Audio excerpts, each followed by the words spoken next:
everybody. It is the Paranormal Misfits podcast. I am your host, Chrissy. And I am your host, Nino Daniel. How is everyone doing today? Don't I'm respond. tired. We can't hear you. I'm tired. I'm just tired. Like, this week is draining. Oh, it's exhausting. Also, just so every one of our listeners knows, you and I are on two opposite ends of the coast. We are. You are on Eastern Standard Time, where it is approximately 10:23 a.m. It is. I'm on Pacific Standard, where it is a daunting 7:23 in the morning. I've been up since 5, as I'm sure you have, but also, I think in your defense, you have kids. Oh, yes, I do. And Roland is if I don't get up with my own alarm clock, Roland is the alarm clock. Honestly. Because I'll get the rollover and, Mommy, it's morning. And I'm like, yes, it is. And it's also Saturday. And Mommy wants to sleep in, but you won't let me. Oh my God. Gremlin. He loves me calling him a gremlin, by the way. I've heard you say that umpteen times, friend. Yeah, like he is. And he's like, I'm a gremlin. And I'm like, oh my God, You're like, you don't need to be, though. It's fine if you're not. You're not. It's just. But at least I got him out of the Michael Myers mask. He was in that for like 3 months straight. Like every morning I'd wake up and a baby. I'm not even kidding you. Out of the fear, I would punt a baby. No, I wouldn't actually. That's a joke. Like, I'm not, like, Nino Daniel is not, like, I don't. But, like, you know what I mean? Like, the knee-jerk reaction of something in a Michael Myers mask is running towards me. Fight or flight kicks in, and I usually will fight because the hood rat in me still exists. Like, still. So oddly enough, before we get into our episode, which Nino has deep dived and is going to give us all of his lovely feedback on the movies that have so far came out for 2024, which I'm very excited that you've seen. That's right. And not a paid person.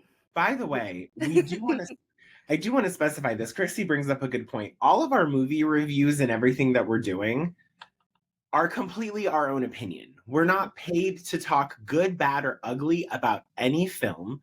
Mm-hmm. We're not paid to talk about good, bad, or ugly about any horror convention, anything like that going on. If you're listening to this and you're inquisitive about what a sponsorship with Paranormal Misfits podcast looks like, reach out, say hi, and we'll talk. That's right. And you don't have to be just like horror themed either. I love coffee. He loves tea.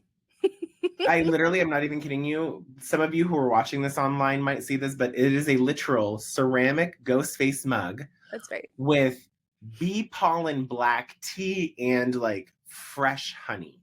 Oh, that sounds so good. I'm not gonna lie, mine's from the Paranormal Coffee Co. It's in I'd turn it around, but it's the biggest mug I have, and oddly enough, the biggest mug I have is for Christmas. It says police. Babe, I hate to break it to you. You're about 7 months early. 5 months later, you're 7 months early. Oh my God. Oh, right. So, squirrel. The AV is HDing today. It's hyper today. So going back to our story about Roland being in the mask, right? So when Ray and I first dated, we lived in a townhouse, and Aiden was about 3 or 4 at the time. Aiden was that kid that was he was the silent type. Never heard him walking. Now you hear him walking everywhere. Like the kid's like a clunker. But but like he popped up one day on Ray's side of the bed one morning, and Ray was in a deep sleep, and he felt, you know how you always feel someone staring at you? I mean, I don't like to, but yes. You know that so it woke him up out of his sleep, and he was like mid moving, like threatening moving, and I was like, Ray, that's a kid. Ray, that's Aiden. Calm down. Calm down. And he's like, worst. Oh my God. So then he gives Aiden a hug. He's like, I never hit you. Oh my God. Kids do and say the darndest things. It's not okay. We're like social norms, guys. Social norms. You don't just randomly walk up on somebody. No, don't do it. No. The thing is, like, please, and if you ever see me in public and you're like, oh my gosh, it's Nino, please just like yell my name from 25 feet away so I at least have an indication of what direction to Where look you are. in. Like, I Give get me scared so easily. oh my god. So like I think it's the adrenaline that comes from it because I hate being scared, but I love haunted houses. Oh, Like what what an impeccably perfect segue. um, listen, I love being scared as much as the next person, and one of the ways that I like doing that is going to horror movies that have come out. Um, I'm going to start it off with the worst movie of 2024 that I've seen so far. It should be no surprise to anyone. And the general collective, like people that I follow, like Critical Overlord, Beyond the Mask, Bloody Disgusting, everyone that I've like followed, even one of my friends, like social media friends, Jake Tyler, who runs Killjoy Jake. Um, Everyone collectively, and I agree after I've seen it, the movie is imaginary. And it's See, the I was iffy one. about that to begin with. What? I was iffy about that one to begin with because, like, a bear. What made you iffy though? So it was the take on imaginary friends, right? But like, normally when we do like imaginary friends for movies, we're usually using like hide and seek, Yeah, like hide and seek. we're That movie. doing like more with it. Yeah. And Yes. I feel as though this movie had the foundation to be utterly successful. Hmm. And I mean it like I mean it wholeheartedly. I was watching the trailers. I was like, okay, this looks good. It's Bloomhouse, which they're not batting 1,000 for me, babe. And then all of a sudden during what is it, CinemaCon or Cinecon or whatever's happening in Vegas right now, they're like, we at Bloomhouse want to formally announce that there will be a Five Nights at Freddy's Part 2 coming out in 2025. And everyone was like, you don't have to. We need to do this again. Like, Did you guys not learn from Part 1? But granted, I think their saving grace in Part 1 was Matthew Lillard. Matthew Lillard. Anyway, back to Imaginary. gorgeous man. So stunning. I You know. want to talk about that post you made on the Misfits Instagram where it's like where I learned red flags? Yes. You and Billy, I would not listen. Anyway, I'm not going to say this. We're not going to get into this right now. We are That's a for a different children's show. episode, guys. Just kidding. So with Imaginary, a couple of the things that I wrote down were it was just not the best movie. Okay. Right. So much more could have been done in the sense that the storyline took what the movie was, I think, like at the 90-minute mark, but tell me why things didn't start picking up until like 15, 20 minutes before the movie wrapped. I hate when movies do that. I hate it. The script was terrible. So we'll just call it. You were saying that the teenage girl's whole persona was. When I tell you it's not her fault. It's not the actress's fault. It's like what is the equivalent of a dramaturg in the cinematic universe? I don't know, but whoever that person is, Chat GPT'd write me a script for teen angst and add a little bit of like whatever they were doing in the movie, Molly, Oxycontin. I take Claritin, so I'm fine. Like genuinely whatever like script they gave her to follow for her character, God bless America, that was the worst. And then every single shot in the movie was like, hey viewer, it's me, the movie. This is going to be totally ominous, but it was like a foreshadowing of what's going to be used in some way, shape, or form. And there's one thing I will tell you now when we do movie reviews throughout this: I hate predictability.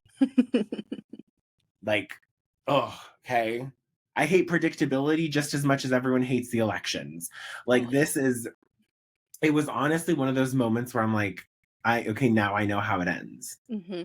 And they showed you in the trailer what the demon Chauncey looks like. They did, didn't they? Yeah, when that guy is in the hallway, when the guy who's trying to feed the teen girl, like whatever it was, like, I don't know. Oh, yeah, when he comes out. Yeah, and then it's on that little like wire thing that goes back, and like first of all, I will say DeWanda Wise did a wonderful job. She was our She's lead. gorgeous. She was our girl. She looked stunning in the movie. There was this one part where she is like uncovering stuff about Chauncey, and whoever the makeup artist was who put that random blue streak of paint on her face, jail. Right now. Go to prison. You know what? That person needs to go to prison, find the Epstein client list, okay? Then get a pen pal from federal prison, read the list on the federal prison pen pal list that's being recorded, and put that up on social media so at least we have something to go off of. Anyways, That's right.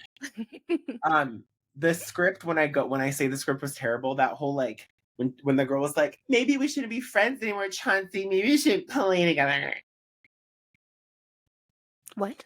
If the movie is set in 2024, right, what 6, 7, or 8-year-old is playing with a stuffed animal? Do you know what 6, 7, and 8-year-olds are doing? Absolutely. I had them. They're trying to review toys on YouTube. They're trying to make their millions. And they're trying to make their parents like retirement money. All right, so already illegitimized. The plot, not the kid. Honestly, today's a great day to pick and choose words. I'm going to take a sip for my Ghostface mug. Chrissy, your thoughts? So I was trying to, because, I like to prep for our episode. Yes. And I was like, okay, I'll watch it if like I can catch it on Max or something, right? Yeah. And I typed it in, and it was on Vudu, and I was like, oh, okay, because like renting is like $3.99. And it was $5-6. Right. Well, I get on there and it's like $19.99. I was like, no. On Vudu? I think so. I think it was. Yeah. I want to specify $20 plus tax, probably, to rent Imaginary on Vudu. And don't you get like also Vudu sponsor us? I was like, shout out to Vudu for potentially sponsoring us. Please do. Right. Don't you get like, doesn't Vudu give you like, once you start watching, you have 48 hours to finish? But the rental stays in the bank of your Vudu account for 30 days unplayed. Right? Really? I don't know, because I like when I rent it, I usually try to immediately watch it so that I don't forget, because I am one of those people. I'll forget. So what happened with Imaginary? Did you watch it on Vudu or no? I'm looking like a short-haired Jesus today. I mean, yes. So I will never, if I'm renting something, I will not pay higher than like $4, $5, $6. Yeah. Because I bought Monster Mash for like $12.99. And I'm like, that makes sense. Because it was like $4 to rent. Oh, yeah. But see, Imaginary, they wanted $20 to rent it. And I was like, no. Absolutely. Because they know they did bad. So they're trying to make it up in streaming. Best wishes. Thoughts and prayers. Thoughts and prayers. But no, I would never watch it. To me, it didn't look good because, like I said, usually when movies like to do the little trope of imaginary friends, right? It's normally a psychological thing. Right? Yeah, there were elements of that, very slightly. Very slightly, though, because like they ended up using like kind of like the cryptid lore of, oh, let's see what different imaginary friends look like, and they're not fucking imaginary friends. They're ghost guys. They're ghosts. They're poltergeists. Like everyone's got a fucking poltergeist in different fucking lore. Like, are you kidding me? You heard it here first. Like hide and seek, like I said earlier, hide and seek is a really good example of an imaginary friend done right. Because you didn't know 100%. Who it was. With the knocking, right? That got me. Right. So yeah, no, like it has to be fucking free for me to watch. Like Babe. It has to be on Tubi for me to even yes, consider it. yes.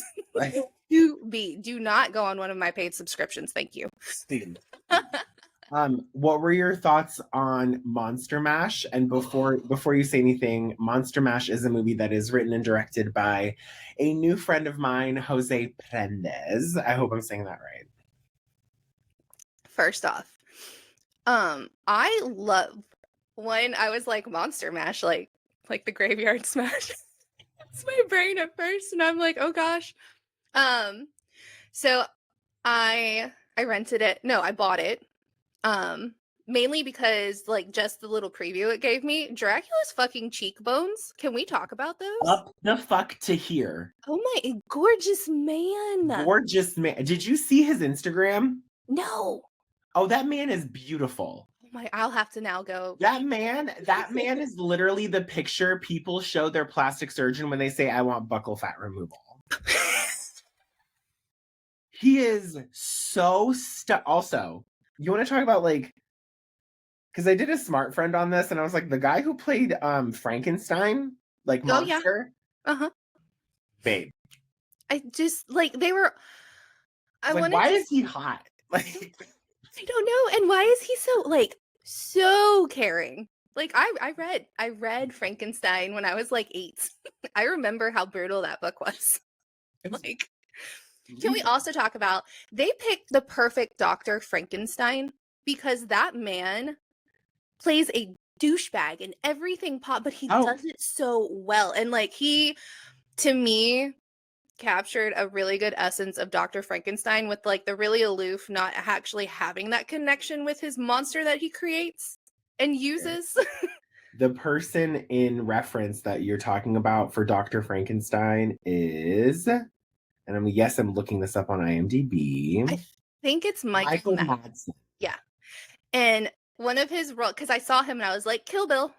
I saw you in Yeah, 100%. Yeah. So, like, if you need a reference point, guys, Kill Bill's the reference point. Kill Bill's the reference point. That was a good one. Yes. I'm really like, I was really excited to see it because I feel like, and you captured this best with what you said on Instagram, it really is like just a good movie. Like, obviously you can tell there's like differences with like, I don't know, independent versus not, but Yeah, the you can fact you I can tell think, based on budget usually. sure, Like if it's an indie. But he did it like that. Jose made that set and that so ambiance good. and everything was so gorgeous. I was like, oh my god, this was better than like because I love the ambiance of the Dracula movie with Gary Oldman. Yes. Like that, like it was almost to that point, and I was like, I just love it just because I could watch it just for the artistic factor. It's submersive. It really Mhm. is. I enjoyed that one. And shout out to the cast and crew. Shout out Jose. This was something that like also it had a limited release in theaters, but only on like the East Coast. And Yes. it was in about 6 or 7 cinemas, I think. So shout out to the fact that he's an independent movie director. It made it to cinemas for a couple of days. And again, we're not sponsored by these folks, but you can watch this on Vudu. Oh yeah. And I'm not gonna lie, there wasn't one unattractive, well, aside from Dr. Frankenstein, but there was no unattractive person in that movie. Oh, Like, they were like handsome and pretty. oh, the witch was gorgeous. Just. My God. Okay, let's give her flowers. Hold on. Right? So the witch. Mm-hmm. Mm-hmm. I think it's her name is Bix Krieger Mm. or Maddie Lane. There's a whole sorry, I have the IMDb page up. We're doing so well today. We're doing awesome this I'll morning. do better. I'll do better in my movie review segments next time. But thus far, Imaginary, I would give it like half a ghost, and then Monster Mash definitely like a solid 3 ghosts and like an arm. Moving forward, what's it called? What's it called? What's it called? I'm gonna save this particular movie for the end, Okay. but I want to move into Sting. Okay. So it is currently April 13th. Mhm. Sting has come out into theaters on April 12th. I participated in Harkins Theater's Secret Cinema. They Ooh. had the horror edition. You pay $5. You don't know what the movie is until the title card comes on. It's freaking amazing. This movie, I'm going to try to read verbatim what I wrote. Okay. It's an alien spider that ends up inhabiting an apartment building and being friendly with a girl who is the caretaker of the spider themselves, Mhm. killing off mean or evil people in the movie. Oh. So, like, people who are problematic get Mhm. offed, and I'm like, oh, story of my life. And I'm kidding.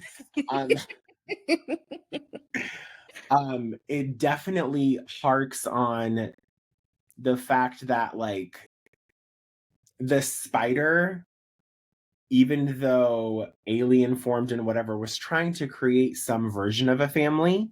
Mhm. The girl was obviously, her mom was previously married, and her stepdad and her mom had another baby, and she's like trying to, like, it kind of looked like she's trying to leave the family. Uh-huh. So, like, it's almost like one replaces the other kind of thing. Like, if the spider is Oh. trying to make a family and the girl is trying to leave her family, maybe those two can, like, do things. I don't recommend coercing with arachnids. That's just me. It's like a preference point. Um, Just it's the legs, guys. It's the legs. Too just, many. like, Just a eight little. legs, like all of my orifices are gonna get clogged at this point. Like, all eight legs, like, just what? Um, so I will say the movie is really well done. Mhm. Fantastic use of a single set. It's filmed in one location. Oh. Um, I think it was filmed in New Zealand, but they set the movie in New York. Figures. Yeah, They have like ungodly. They're kind of like Australia yeah, with like their yeah. You can wildlife. literally, like, disguise it as whatever. Mhm. Really well done. It was more jump scary than anything. Huh. Like, there was a lot of, like, parts where, like, the spider is doing some attacking, but there's like a cutaway. Oh. So that's okay. It has obviously a lot to do with family bonds, and they do a fantastic setup for part two. That sounds exciting. I'm not gonna lie. I love those type of I love jump scares. So I yes, do. it was good. Yeah. It was worth the watch. It was definitely, I think it's honestly, I think it's something you should, if you get a chance to watch in theaters, watch Sting in theaters, because, Mhm. like, just, it's creepy, it's eerie, I don't know. There's so many things that, like, you become invested in this movie, so I really liked it. Have you seen anything about it? I haven't seen anything about it. No, just Oh, other than like obviously what you sent me. Um, I didn't do a deep, and I'm sorry, I didn't do a deep dive no. on it. But alien movies. First off, I love alien movies. Yeah. I love the fact that they use, you know, the family bonds and stuff. It It's kind of always like reminds in me, alien movies, right? huh? Isn't that always like in alien Not movies? necessarily. I mean, um, m Not depends my really. first thought being ET. Not no one will save you, not that one. Mhm. ET frightened me as a child, I'm just gonna put that out there. I live in Jacksonville, right, over in Florida, and we're about 2.5 hours out from Orlando, give or take, depending on how terrible I-4 is. So when I was a kid, I'm a Disney kid, right? I've been to Disney, I can't even tell you how many times. I got family that works at Disney, Oh, but say less. right? Say less, guys. We'll have to talk about those parks a little later. Um, so on I-4, was it I-4? Yeah, it was I-4. So you know how like when you're driving in Orlando and you got all the billboards and it's giving you the countdown, right? You're so far away from this area. You're so far away from this park. Yeah. Well, for the longest fucking time, fuck you, Orlando and Universal Studios for doing this to me as a child. They had a huge billboard of E.T. where he's on top of the billboard with the glowing fucking finger. And like my dad and my grandpa knew I was terrified of ET. So every time we were in the car ride, they would wait for the perfect moment and be like, Christine, look. And there it is. And I'd be under a fucking car seat for the rest of the ride. And then they made me go on the ET ride. They would get you on the ride? There's a picture of me. Yes, they got me on the ride because obviously I was like 8 and you can't stand outside alone and Universal as an 8-year-old waiting for your family to be done with the ride. No, let's take Christine on the terrifying ride. And there's a picture of me, no lie, I'm like this. I want to see this. Wait, you need it. When you Oh find this photo, text it to me. Oh my God. I will. Like, I hated E.T. And by the way, guys, my childhood, I hated having my hairbrush. So I had like the little pixie cut, by the way. I look like a boy. honestly, same. Yeah. Like, I had a pixie cut too, and I too looked like a boy.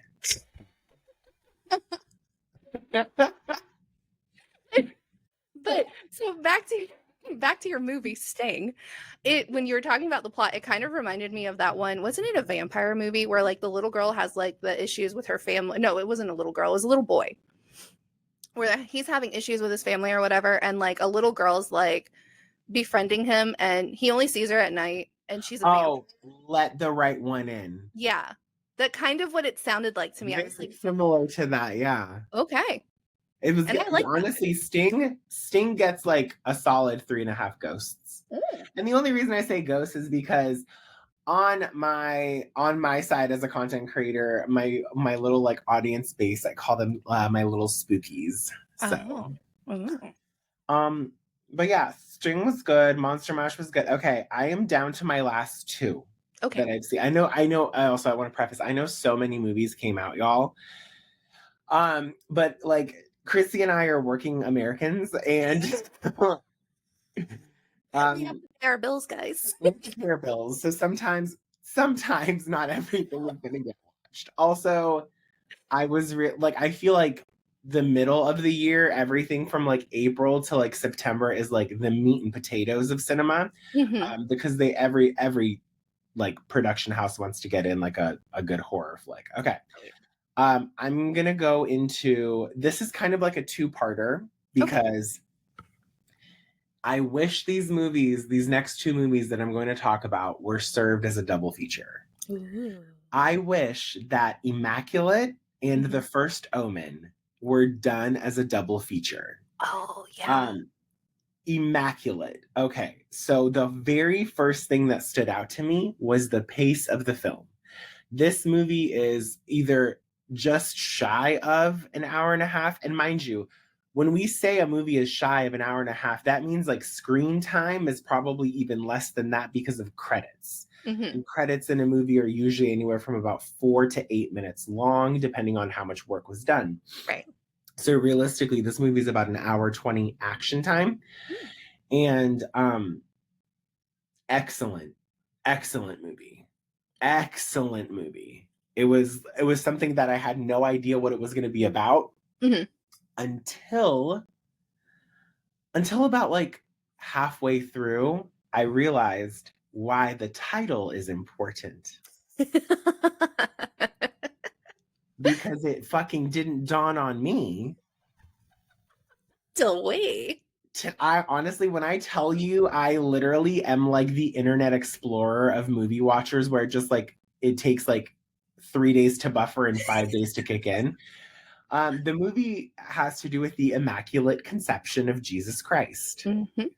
And one of the things, obviously, I myself, like, I'm not religious to the point where I'm like thumping it into people, but I have like my relationship with God, so I can separate like it's just a movie, it's all these things, and I can easily do that. But when I tell you the pace of this movie, the background, the understanding of why Sydney's character is there, the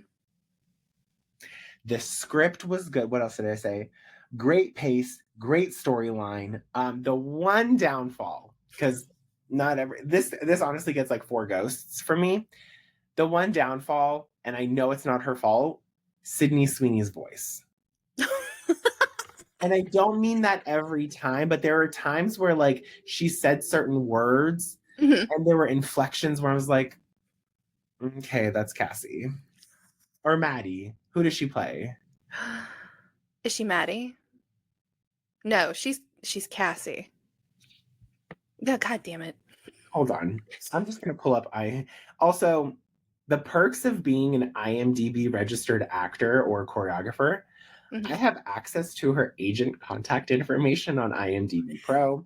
I just So want to give you some feedback.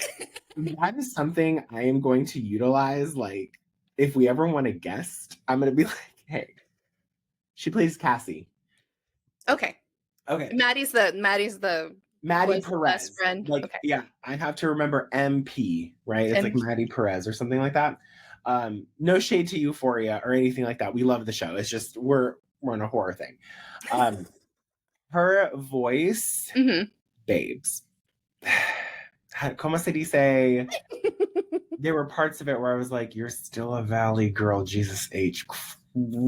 But the one thing that you cannot deny in this movie for Immaculate, the acting Sydney Sweeney portrays, Mhm.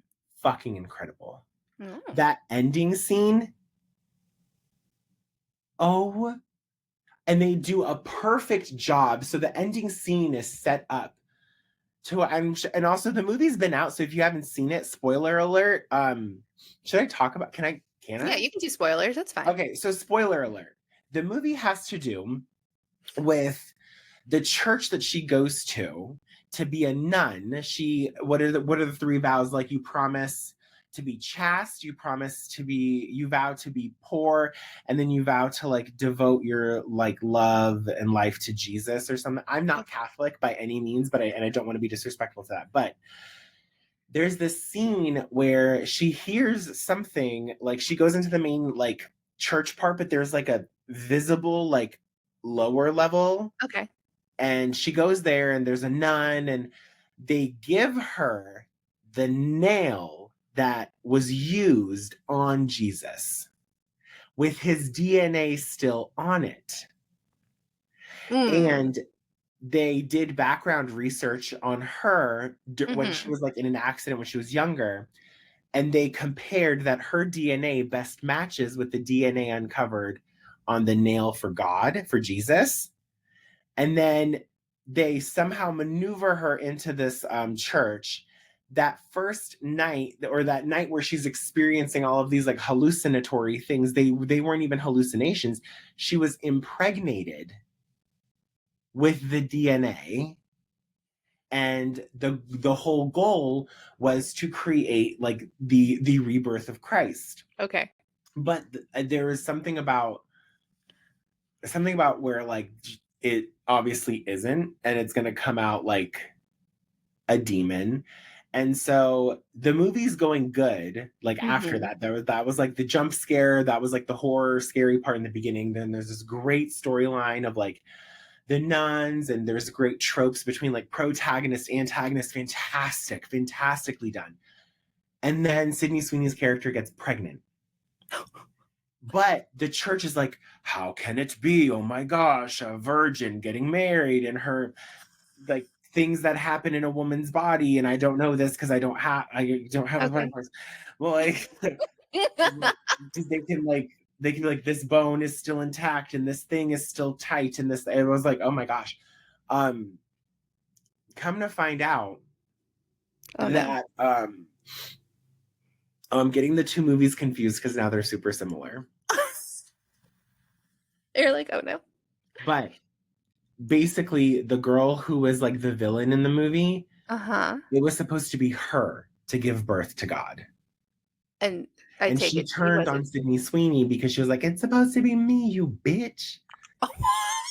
Nah. She tries to drown her in a she's like, mind you, Sydney Sweeney's character is full-blown preggies, and Okay. like the villain is like trying to drown her in like a tub. And this movie, I believe, is set in the 70s. Mhm. So basically what happens is she realizes, as she had watched another woman who was impregnated, they literally show this. They show a demon hand coming out of a vagina. Oh. Oh. And like it cuts away. And so Sydney's character caught on. And let's just, rather than calling it Sydney's character, hold on, folks.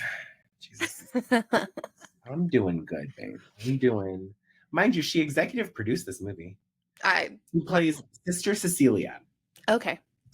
So Sister Cecilia is like, what? She catches on that she is bearing the birth of Jesus Christ. The thing is once you're in this church and once they've done what they've done to you, they don't let you leave. So she had to come up with a plan to escape. Oh. Her plan to escape was chopping a chicken up and using chicken's blood around her vagina to embody a miscarriage. Okay. Now here's where smart and dumb friend come in. This was the perfect plan. Perfect plan. Okay. Why did she discard of the carcass of the chicken underneath her bed? Excuse me? Move that to a trash can. Move that to somewhere where it's going to take people a longer time to find it. Because what had happened is like these two, this translator and this driver are taking her. They're in on it too. They know what's going on. They take her to they start taking her to the hospital off campus, off church grounds. And she ends up trying to escape. She ends up getting caught. She ends up going to the underground of the church where they try to give her birth, where they try to like induce her. And the last like 15 minutes, she thought she escapes. The guy who is the translator ends up living, and he's like, this prophecy will be fulfilled kind of thing. And then they go into the catacombs of the church. Oh, Jesus. And it's like Pan's Labyrinth. And what's basically going on is, I don't remember how, but they get to this part where like Sister Cecilia sees like the light, and she's crawling through a tunnel. Okay. And right as she's about to escape, she gets pulled back in. She kills the guy. I don't remember how. As she's exiting through the tunnel, she gives birth. And this entire last segment is like, I think it's done almost in one take. It's so eerie. She, the camera's focused on Sister Cecilia, but in the background, it's blurry and you can see what she gave birth to. And there's no way that's human.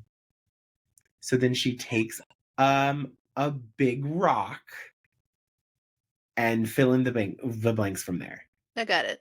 She lives. Let's just say she lives. Yes.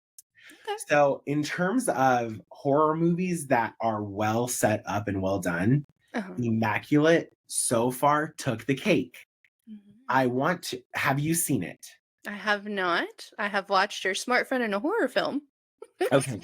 If there's anything that I would recommend, that would be it would be to watch this movie. I love, and I think we talked about this like last year, I love the subgenre, not only of found footage, but also of religious trauma. And these movies, it almost sounds like Rosemary's Baby. Like almost. It teeters on it. Yeah. So jumping into, this is why it's a little difficult, because the first Omen is not, it's similar. Yeah. But they possess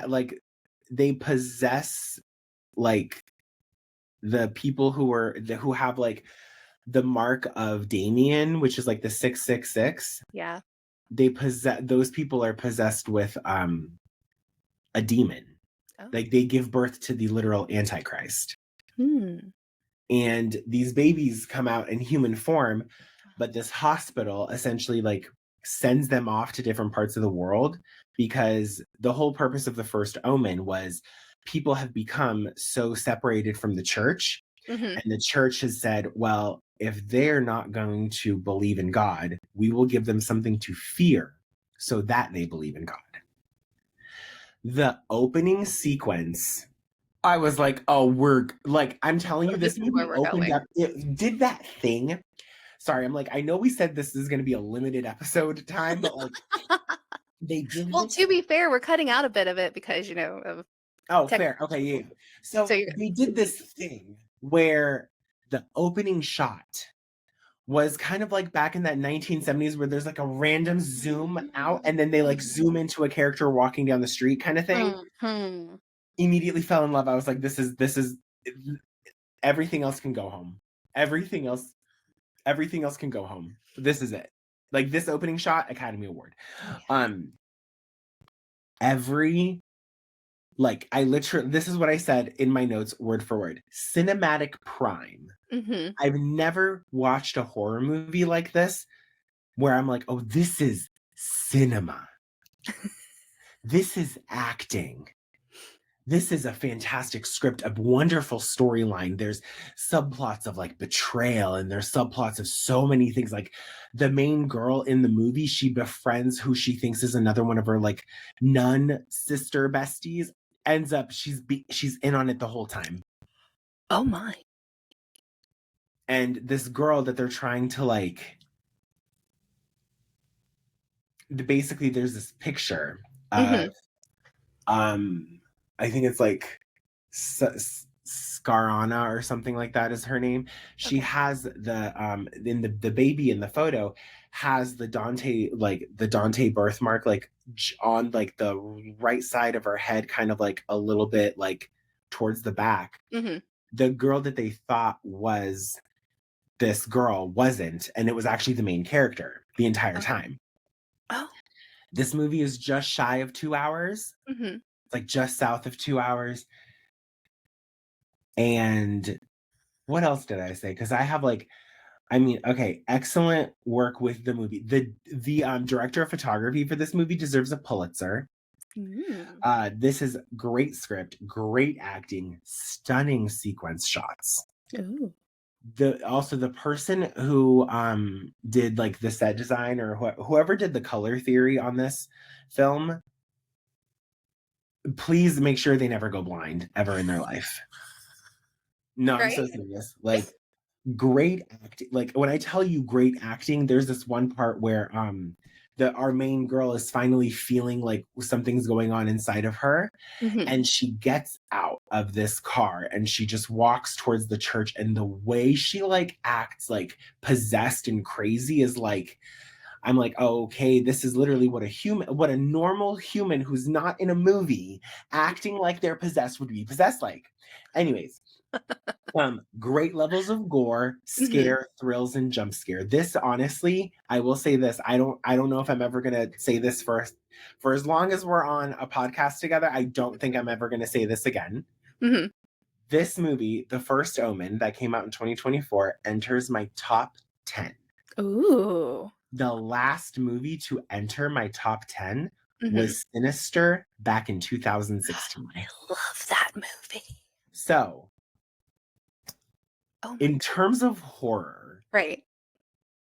I think we're at a good pace so far. I think Blumhouse needs an adjustment. Oh yeah. Oh yeah. So I want to see that because I love The Omen. I loved, and I didn't even mind the remake when they brought Julia Stiles in because she is so sometimes monotone in that kind of sense. Like she is one note that it honestly fit that film for me Yeah. in that. But I love The Omen. Like, oh, and bad enough. I love the name Damien. Oh, yeah. Just like, Well, because it's a play on the word demon. yeah, I love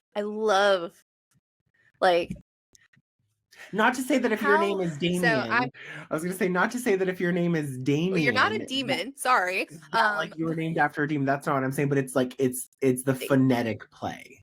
yeah. No, is it wasn't oh my god, what was it? Oh, I'm trying to think. There's a bunch of them, right? So this is like a prequel into how the Omen essentially like Yeah. This is burst this is itself, literally right? the origin story. Okay.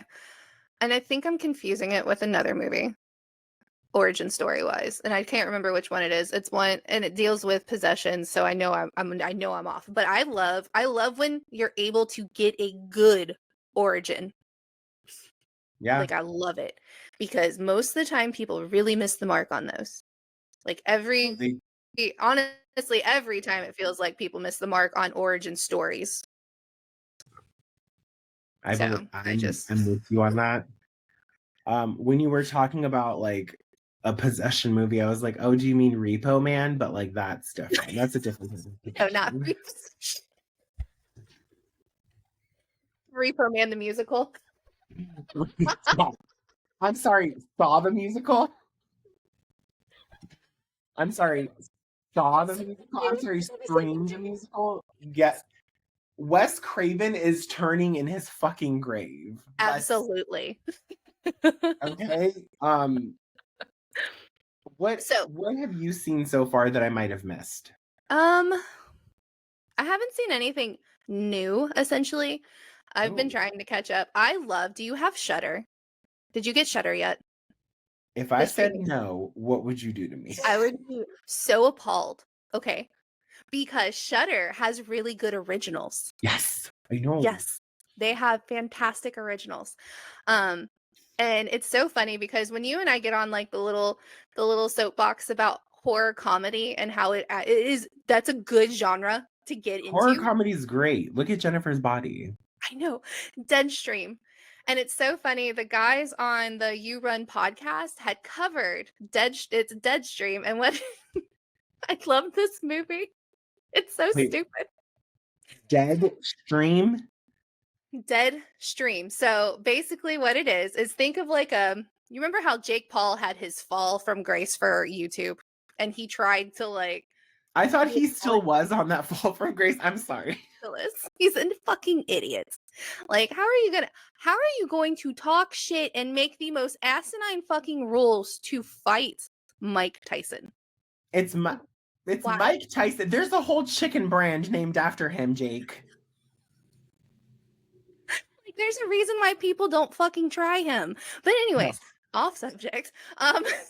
So basically what happens is there's this YouTuber, a streamer, right, who has his fall from grace, and he lost everything, right? He lost all of his sponsorships. He lost all of, he's losing followers. People don't like him. If they hop on his stream, it's to really like troll him.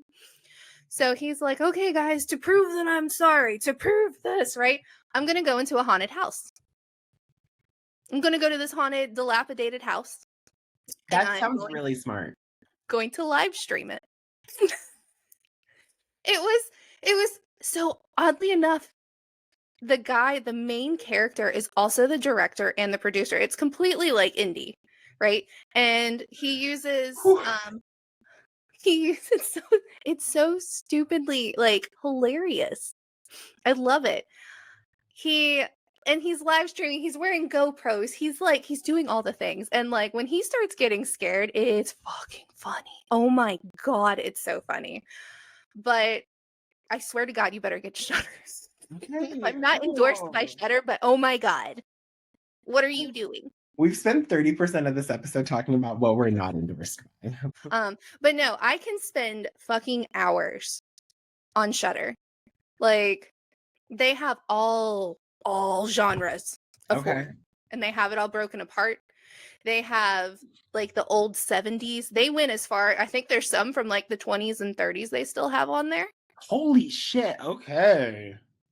When I mean like it's nothing but horror. It's nothing but horror. Shudder. That one, like, love it. Let's go. They have all of the, what do they have? They were the ones that did the origin story for Hell House. Oh, Hell House LLC? They have the origin, so they have most of them on there, but they also have the origin. That was kind of a, it was, didn't I think I did Hell House LLC 2015 or 16, like for Smart Friend. Meh. I mean, so the first one was good. Obviously, they used the whole thing of clowns and fuck clowns. It's super topical. Like, I know. Ugh. But the idea behind it was really good. Like the very first one. I thought it was like ingenious, but honestly, like, they kept going with it, and I'm like, now you're losing me. Didn't they Now do like 4 films or something like that? They did like weird amounts of like spin-offs, and I'm like, you guys, we like listen, you guys don't have to Bloomhouse everything. Like we you don't, not everything. You know what? Not every story needs to be told. No. Just like, can we stop trying to remake Blair Witch Project? Can we stop? Didn't they announce that there was gonna be They're touching on it again. oh, you know what else they've announced at CinemaCon that I'm super excited about? Okay. Scary Movie 5. I heard. Scary Movie 5. But it can only happen if they bring on Regina and Anna, though. Because to me, those were the ones that kind of made the Scary Movie franchise. Sean, Marlon, Mhm. and then Regina and Anna, like those are our top 4 that always have been, always will be. Right. They have so much to go off of. On this topic though, I think this is like a great way to kind of like go into what else is coming up. What are you excited for? So where's my little, oh crap. While you look for that, I will tell you there is one specific movie that I'm looking forward to. Okay. And it's Long Legs. Okay. All right. Let's talk about this real quick. Tell me. So, I like the premise of the idea of the movie. Okay. Oh. I'm going to start with that. However, ladies and gents, she does not seem satisfied. Nicolas Cage. I hope he has a smaller part. I think he does. You gotta also it's Nicolas fucking Cage. No. I know. Oh, okay. You're not on that train? I'm not on that train. I'm a Keanu Reeves person. I really am. Oh. Like, with Keanu Reeves, you are getting Keanu Reeves. No, trust me. Keanu Reeves could like fart, and I'd be like, "Get me a cameo." Right. Like, give me a cameo video of him farting. But Nicolas Cage, and maybe it's just because like, so I was prepping to get ready to interview some people who had theories about aliens and extraterrestrials and what they're doing and stuff, right? So I was like, okay, let me get in the mindset. Let me watch a horror flick based on aliens. So I said, okay. So I'm sitting there, and I don't remember which streaming service I was on. Oh, you know what? I do now. I believe it was on Shudder. And Shudder, I hate you for this. Shocker. Okay, Shudder. The movie, I cannot remember the name of the movie. Now I need to go look on my phone. But it was supposed to be a Lovecraft-based film, right? Oh, from that, like, wheelhouse. He was in it. Storyline, fantastic. Setup was great. All the other actors were great. And there was a gorgeous, gorgeous man in that movie. But Nicolas Cage, when you hit that Lovecraft factor of, like, the psychosis, right? When they all start going just fucking it, he overdid it. And it pissed me off to no end. I'm like, why did you do that? Like, he did it. He was trying too hard. And that's my fear of Long Legs, is that, like, we're going to get him in this film, right? Because the plot and everything sounds really cool. The trailer looks great. The trailer's fucking insane. Right. I didn't see him personally in the trailer. Yeah, you did. Did you? I heard his voice. You saw him. Oh. Okay. But my issue is Nicolas fucking Cage. And Nicolas Cage, if you're listening, if you happen to be one of those. Yeah, Nicolas Cage, if you're out there in like the ether of podcasts. If you're listening, you fucking ruined a Lovecraft film. And I hope you do better with Long Legs. I will give it a chance. Just know I won't go in with high hopes. I will lower my bar because it's Nicolas Cage. Okay. Fair and reasonable, and you're dumb, but like I'm kidding. No, that was a rant. By no means. No, I love this though. I love the fact that we can talk about this with two different opinions on something. I mean, clearly I'm right, but like you guys also please also realize, if you're listening to this, Chrissy and I are friends. Like, we actually are friends. We text, we Instagram, there's a lot of messages. Oh my gosh. I swear to God, I've gotten to that point in my friendship with you where I just send you memes. I'm like, honestly, I know you're at the hospital because you had like an accident, but here's 500 memes to keep you busy. Like, love you. She was never in the hospital, but hypothetically. Um, Hypothetically. I think that the thing that I'm seeing now, so not only with Long Legs, but with the upcoming Hunter Schafer movie, Cuckoo, That looks good. which takes place in the Appalachia. Dun, dun, dun, dun, dun. Okay, I love that. That's a sound bit. What I'm beginning what I'm beginning to see is that the production house Neon They're coming out is with them. there. I think they're about to take Blumhouse's place. And mind you, Neon is like a lower tiered, more like mid-budget Mm-hmm. production house. The first movie I saw from them was The Neon Demon, and it had to do with like Illuminati modeling, eating people. Like it was very that it was that I think if I'm not mistaken, that movie is also in my top 10. Mhm. But I personally am excited for Long Legs as like my first choice. I'm excited for Cuckoo. And not to say that he's listening, but Damien Leone, if you are listening, We're gonna tag you in everything, so you do have to listen to us. Damien Leone, I am so excited for Terrifier 3.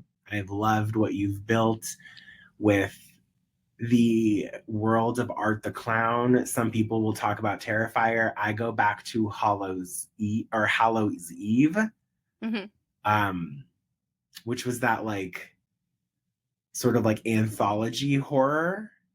And I'm really excited. Just I think 2024 for horror is almost reminiscent of 2022. Yes. Yes. I am very excited. One, I want to see Abigail. Oh, seeing that next week. Oh, I'm so jealous. I got pre-screenings. Tell me how it goes. Oh my god, it looks fantastic. Like I love the spin they're doing with that. Like, I'm sorry for what's about to happen to you. Like, oh my god, yeah. child. Calm down. Shut the fuck up. So I have Abigail. So M. Night Shyamalan's daughter's doing her director debut. I saw that. And I am excited because I mean, he does have some hits, he does have some misses, but I'm excited to see what his daughter does. Yeah. There's that. I personally, if we're on the topic of M. Night, I think he has more hits than he does misses, but his misses. Oh, they miss. But his hits slap. When do you know when that movie from M. Night Shyamalan's daughter is coming out? Do you happen to know? I believe it's going to be between July and September, I think. Cool. Yeah. She's coming out, and I'm excited because she kind of reminds me of like Coppola, where Sofia Coppola, where she tends to like pick on certain actors or actresses she really wants. She got Dakota Fanning for hers. And it's in Are you talking about The Watchers? Yes. That's her director debut movie. I'm excited for that. I'm not a huge Dakota fan. So I am not like the biggest Dakota fan, but she like for kind of like the eerie stuff, I actually like her for that because of her, I hate to say it, it's her eyes. Yes. And she had like those blue eyes too, and Dakota Fanning has those as well. And that's why I like Dakota Fanning, because she's naturally creepy looking. Oh yeah. I mean, I feel like that is going to be something I watch hands down, just because it's a horror movie. I mean, I'm not going to say, I shouldn't just say that I'm going to watch it just because it's a horror, but it looks good. Trailer wise, it looks good. There's a potential for a great storyline. And M. Night Shyamalan also comes out with a movie this year. Oh, what does he come out with? It's called Trap. I've heard that. Maybe I haven't. Question mark? I mean, it's worth a shot. I don't know yet. I caught it on, I think IMDb was going through like the list of stuff that was coming out, and he was part of it. She was part of it. I I don't know how I feel about the Speak No Evil remake. Mm. See, I'm not really sure. I keep seeing like the previews and stuff and like I don't know. I'm not I'm. mm. It is what it However, is. because I'm a huge tarot lover, the It movie looks stupid. it does, but I want to see it. Okay. They Because got they got what's her name? Avantinka, who played Karen Shetty in the Mean Girls musical. yes. This movie looks like, and I'm gonna be so honest, this looks like what was that one movie? It's very like reminiscent of like a Truth or Dare from Bloomhouse back in like 2020. So people were comparing it to, oddly enough, I think it was the Talk to Me movie. Oh, Talk to Me sucked ass. I know. I know. I remember you and I talked about it. Talk to Me literally like I shit cleaner than that movie came out. Talk to Me sucked actual. So I'm like A24, what the fuck? Mm-hmm. Did you go to the Bloomhouse like warehouse and get like a script that wasn't fucking working for them? Let me pick out your trash can real quick. Out of all the bottom of the barrel scrapings, y'all chose Scum to cook with. Got it. Cool. Yep. Mm-hmm. I don't know. I feel like this year is looking good. It is. It is. It's looking really good, and I'm interested to see some of the remakes, like Nosferatu. Oh, that's like December, right? Mm-hmm. Yeah, And no. it looks really good. There's there's also another Bill Skarsgård, Boy Kills World, that's coming out, but that's like they just announced that, and I feel like, is it Bill Skarsgård? Because he's also, isn't he doing The Crow? Is that Bill? That's Bill. Am That I is Bill. confusing him? Yeah. Okay. Yeah. He's doing. So I kind of want to see that. Everyone's like trashing on it, but I want to see it because I like different artistic I just want to flares. see a topless Bill Skarsgård. Like I'm gonna be so fucking gay and stereotypical. Like I just want to topless Bill Skarsgård. Like when my dad was taking me to watch Brad Pitt and Troy, he's like, "Oh, you must like history." I'm like, "Yeah, the Yeah. history of that ass." Like How did you know? I You was like, said. "Dad, how did you know I love history? How'd you know I love round perky bums?" Like, anyways, Oh my god. I think we've got a good lineup this year for Mhm. horror. I'm really excited. I'm thankful. Um, I don't know, but no. To piggyback off of what you said, I'm excited for Abigail because that's like I in a matter know. of days, and it's Radio Silence produced. Oh. And obviously they're known for Scream 5, they're known for Scream 6, they're known for Ready or Not. Ready or Not was fucking Mm-hmm. that was they also Samara Weaving needs to be in more movies. Like she is an excellent scream queen. Also, maybe that's what we should end it with. I'm going to ask you this question. All right. New age scream queens, I'm talking like 20, let's say like 15 and up to present day. Okay. Who's become one of your favorites? So I have a few. Emma Roberts. Bitch, did you not hear what I just asked you? Who's your no, I'm just kidding. I have a few. First off, it's like picking your favorite child. You shouldn't do that. Our ADHD is really on one today. It's on point today. I love you. My coffee's pretty good too, and it's like it's called like pumpkin. Okay, you know what? Totally off topic now. Okay, Go back to Emma Roberts. Anyways, so Emma Roberts and mainly, I'm so tired. Chrissy, what the fuck? I don't know. I'm just like coffee. Squirrel. Bestie, this is not The chipmunks are raving. okay. Emma Roberts. Emma Roberts. I love her. She, to me, has really embodied like horror really well. Like especially with like American Horror Story. Like Oh, yeah. I've fallen off of American Horror Story because like they're getting. But the ones that where she was like prime time in them, They're good. especially like The Coven. I loved Freak Show. Like her roles, she's doing so well with them that I love Emma Roberts. So I like her. I like Jenna Ortega, but I feel like she's going to I feel like they're putting her too high up, right? Because of Wednesday and everything. And I feel like if she continues, she might bottom out very fast. Like, very fast. She's mostly done like spooky horror roles or slashers or slashers for the past like 4 years. Yeah, she honestly, I feel like she needs a break. And I feel like the same way we need to put Jenna Ortega in something else is the same way Jason Statham needs to do a comedy. Who else you got though? Who else do I have? The one you were just, I cannot remember her name and I apologize. The one that's in Abigail right now. Melissa Barrera? I like her.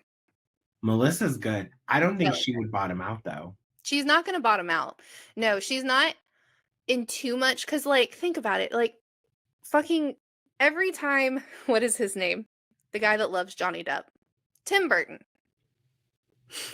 Every time Tim Burton finds a particular actor or actress, he sucks them in, and they don't. Guy that loves Johnny Depp. They don't leave. The guy that has half ownership of Johnny Depp and Helena Bonham Carter has the other. Because can't have one without. Wasn't Tim Burton married to Helena Bonham Carter? They got divorced. Sorry, I was too busy focused on Amber Heard's dog getting stung by a bee to remember that. But my God, I think those are like my top 4. Did I list 4? No, I listed 3. 2.5. 2.5. 2.25. Yeah.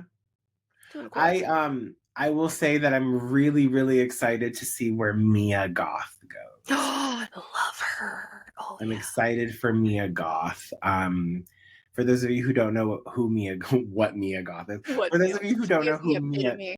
What? She is the epitome of female rage. She is Pearl. She was in Pearl X, and now she's going to be Maxine. Yes. I'm excited for that one, too. Oh, I saw the trailer. I'm like, oh, this is going to be the fucking ticket. Yep. Halsey in that movie. I don't know. I heard that New York accent.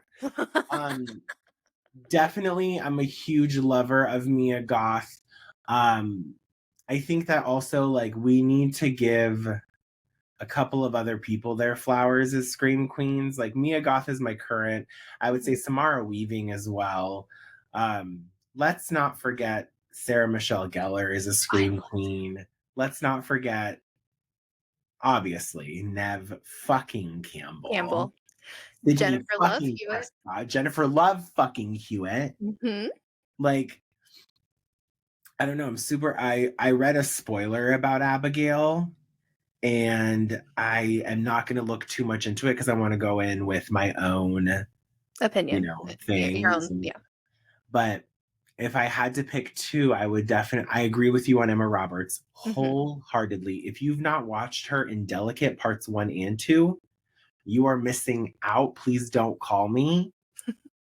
Don't call me. Beat me if you want to reach me.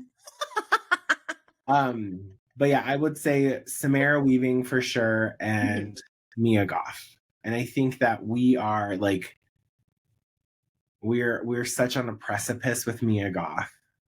She has the face, she has these like micro movements with her face. And then did you watch Samara Weaving? I think she was on either Fallon or Kimmel. And she did her scream. Oh. And bestie, when I tell you this was a blood-curdling scream. Ooh. Oh, I love it. I'll have to look it up. Literally, like Samara Weaving late night does a scream like that. Just like Samara Weaving late night screaming. That's it. But not in her bedroom, guys. Yeah. So thank you for all of y'all who listened in today on our 2024 horror movie review so far. Yeah. Definitely let us know in any capacity of however you're listening to this, what you've seen, what you liked. Do you agree with us? And also make sure you're following Paranormal Misfits Podcast on Instagram, on TikTok. Anything else they should know? So you can definitely reach out to us. We have an email, so paranormalmisfitpod@gmail.com, and then you can just DM us on whatever platform you're following us on. We'll give us a movie to watch and we'll review it for you. Oh yeah, give us a little movie to watch and we'll totally Mhm. review it. And if it's on Shudder, I can't see it because I'm apparently exiled. We'll talk about that in a second after I end this recording because I'm gonna do something I shouldn't be doing. She's gonna cuss me out. Yeah. Thank you all so much. And also, again, I want to reiterate, and we both want to reiterate, thank you for the love that you've shown Mhm. us with the announcement of me coming on as a permanent co-host. I do want to specify, like, I'm very thankful to Chrissy. I want that to be known. She already had an established podcast before I came on. Being able to talk about things that I love Mhm. with an amazing friend Aw. that's the fucking ticket for me. So thank you. Oh, I appreciate you wanting to join me because, like I said, after we did our first interview last year, I was like, I want him as a host. I just don't know how to ask yet. And I know he's trying to do his whole content creator, and I don't want to put too much on because you had a lot going on. Oh, we're not even going to talk about that. Lots going on. And I was like, I'm going to wait until everything kind of settles, and then I'm going to approach the idea. And look at this. Yay. And now we're here. Yay. Also, at the time of this recording, it is Saturday, April 13th. Mhm. We do have an episode coming out today at Mhm. 5:55 p.m. Chrissy, where can they find that? They can find it on YouTube. You can find us on Spotify, Apple, Google. Perfect. Yeah. Awesome. Woo. Well, it's been fantastic. And listen, if you're gonna leave, you might as well creep out.